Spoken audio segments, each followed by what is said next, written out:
There are more photographs being taken now than ever before, many of which are unique moments and memories that can be kept forever. However, images can sometimes leave a lasting memory for all the wrong reasons, whether that's an image taken just moments before disaster, or a photograph taken after a nuclear attack that shows the aftermath for those involved. Here are 5 of the most haunting photographs ever taken. Kajavia Globe.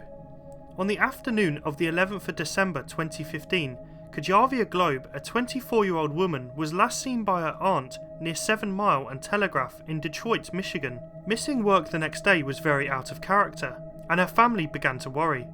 Just 3 days later, Kajavia's car was found abandoned and her body was discovered in a bin behind a house. There were initially no clues as to how she died or who was responsible for the death, and despite extensive tests, the cause of her death could not be established. Then a haunting image was taken by a CCTV camera at a drive-thru. It was taken on the day of Kajavia's disappearance and shows a man wearing a skeleton mask using Kajavia's bank card to draw money out of her account while driving her car. There is no doubting that this was the killer. Since the image was released, Kajavia's ex-boyfriend has been arrested on suspicion of her murder, and her family believe he is the one responsible. It is very likely that the man in this eerie photograph is her ex-boyfriend, who had killed Kajavia just hours before the footage was caught. If convicted, he will rightfully spend the rest of his life in prison, without the possibility of parole. Petra and Gary Slock.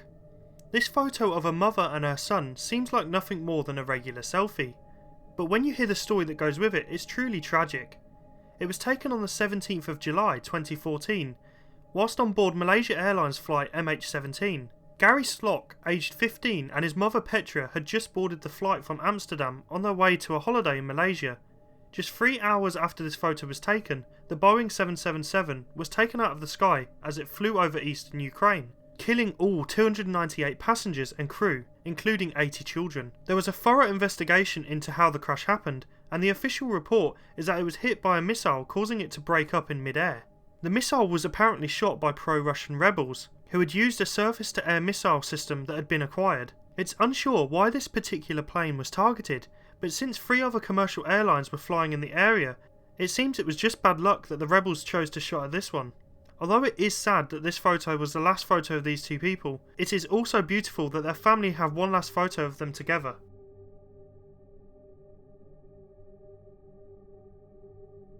Carl William.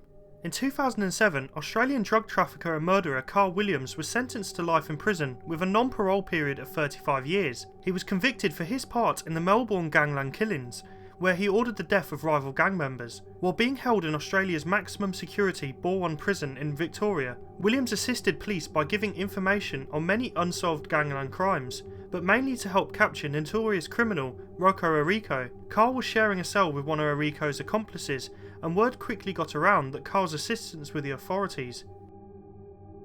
It's thought that Arico found out and commanded the assassination of Williams before he told too much. In 2010, fellow inmate Matthew Johnson, who had a long criminal history, was ordered to do the job. This haunting image shot from a CCTV camera shows Carl Williams sat at a table with Matthew Johnson approaching from behind just moments before he beat Carl to death with a metal bar. The beating was so extreme it's thought that Carl died almost instantly. Johnson was found guilty of the murder and was sentenced to a further 32 years in prison.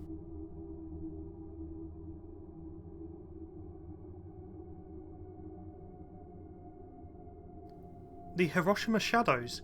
On August 6, 1945, an American B-29 bomber known as the Enola Gay dropped the first ever atomic bomb over the Japanese city of Hiroshima. The effect was mortifying, and the explosion immediately killed 80,000 people and wiped out 90% of the city. Just 3 days later, a second atomic bomb was dropped on nearby Nagasaki, killing a further 40,000 people. In the days that followed, Japan's Emperor Hirohito announced his country would surrender, a choice he had to make if he was to avoid the complete destruction of his country and people. Those who died immediately after the explosion suffered horrific flash burns, and the intense heat from the blast would have vaporised their bodies. The carbon char from their destroyed bodies then embedded into the surface of surrounding solid objects, such as concrete and stone. This haunting image is one of many known as the Hiroshima Shadows. They show the outline of the people incinerated by the initial blast. It is thought these shadows remained on stones and solid structures around Hiroshima and Nagasaki for around 10 years after the explosion, an eerie reminder of these people's last moments alive.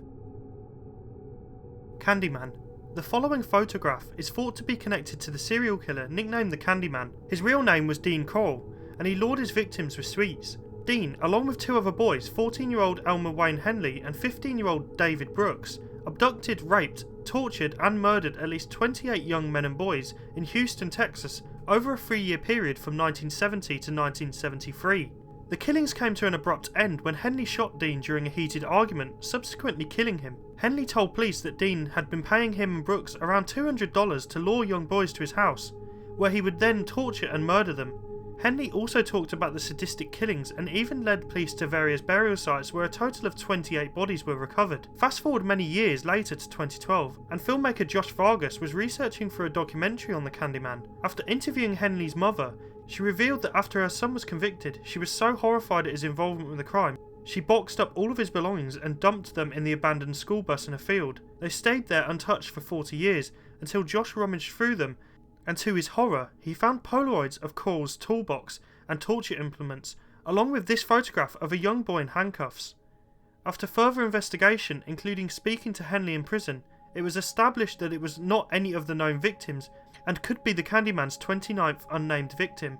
If this is true, then the Candyman may have been responsible for far more killings than was first thought.